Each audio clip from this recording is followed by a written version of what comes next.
सुगा। ठीक है, इनको सुगा बना करके पिंजरा में रख रही है प्रेमा नाम का लड़की। तो ठीक है परम बाबा आप जा सकते हैं। आनंद रहो या आनंद रहो या भाटकला चल दुखिया सिर से हमरा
जोरी सांझर बोलई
कांपता है रे। और तुमको यह दुर्दशा क्या है, वो दुश्मन का हाल बताओ, चल के बताओ। मैं जिंदा नहीं छोड़ूंगा, किला तोड़ करके नहीं से भाइयों। क्या छतरी का हिम्मत है उधर सिंह पर हाथ लगाना? तब फिर यह दुर्दशा कौन किया है तुमको? कातिल हो।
अरे भाई साहब का बात बोल रहे हो?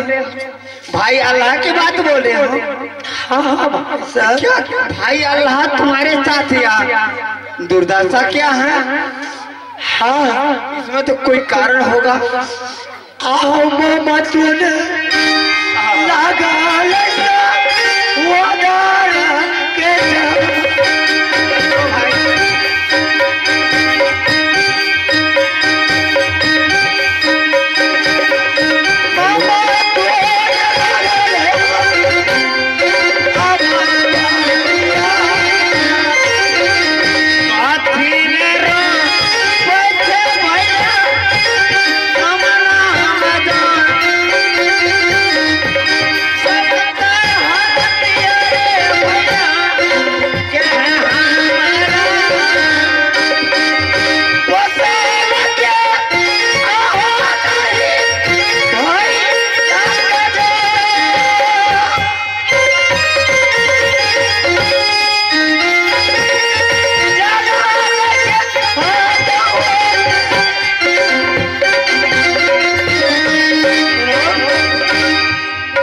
क्या हुआ?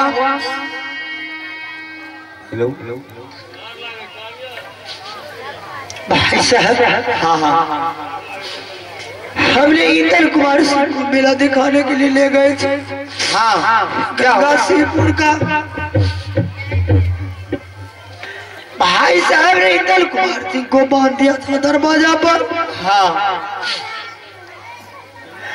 और भाभी उसको खोल दिया। इंदर कुमार सिंह भाग करके जा रहा था और भाई साहब से वादा किए थे, भाई साहब आप ऑर्डर दीजिए हम मेला जाएंगे। इंदर कुमार सिंह को मेला दिखा करके लगे 4 7 रखा।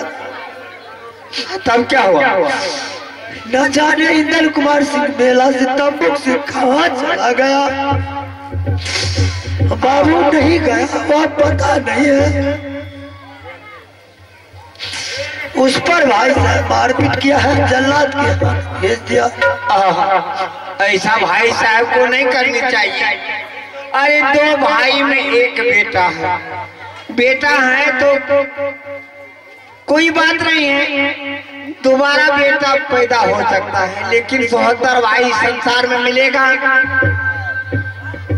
ठीक है भाई अब बोलो अब क्या करना है?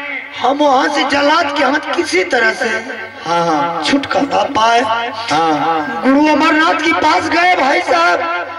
गुरु अमरनाथ ने ध्यान कर करके ही देखा तो इंदर कुमार सिंह जिंदा है। जिंदा है? हाँ। कहाँ जिंदा है? वहाँ पर है? वहाँ मोरंगगढ़ में है। मोरंगगढ़ में? हाँ हाँ मोरे कटवा तो चले साले कोई किला को तोड़ करके बेटा को खींच करके ले आएंगे। नहीं भाई साहब, कोई चारा नहीं चलेगा। वहाँ बल की लड़ाई नहीं है, तो वहाँ वहाँ जादू का लड़ाई है। जादू का लड़ाई? हाँ। फिर करना क्या है?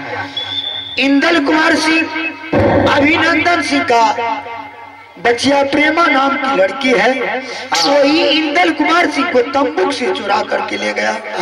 वही हरमजादी को सोचनी चाहिए। उसके पास में 3 मनुष्य है।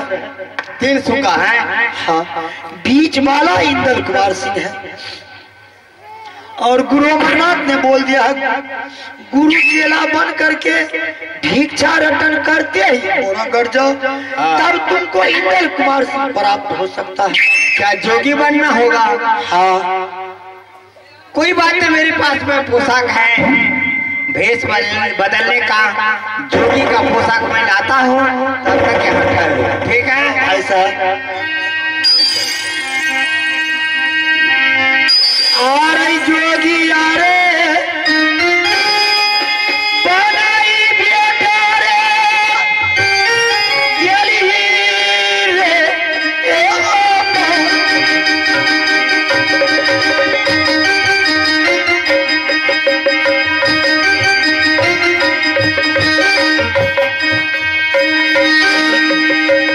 जोगी यारे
चलना है यहाँ से। हाँ भाई साहब, मोरंगगढ़ चलना है और भाई भाई का रिश्ता यहाँ से खत्म कीजिए। तब हम आपको बाबा कहेंगे, आप चेला कहिएगा। हथियार को क्या करेंगे? भाई साहब यह बदन में छुपा रखिए। हाँ, अगर मौका भी पड़ जाएगा तो फरिया भी लेंगे दुश्मन से। ओ शरीर में छुपा लेते हैं। हाँ, आया जब सामने आएगा तो निकाल के एक तरफ से साफ कर देंगे। ठीक है भाई साहब,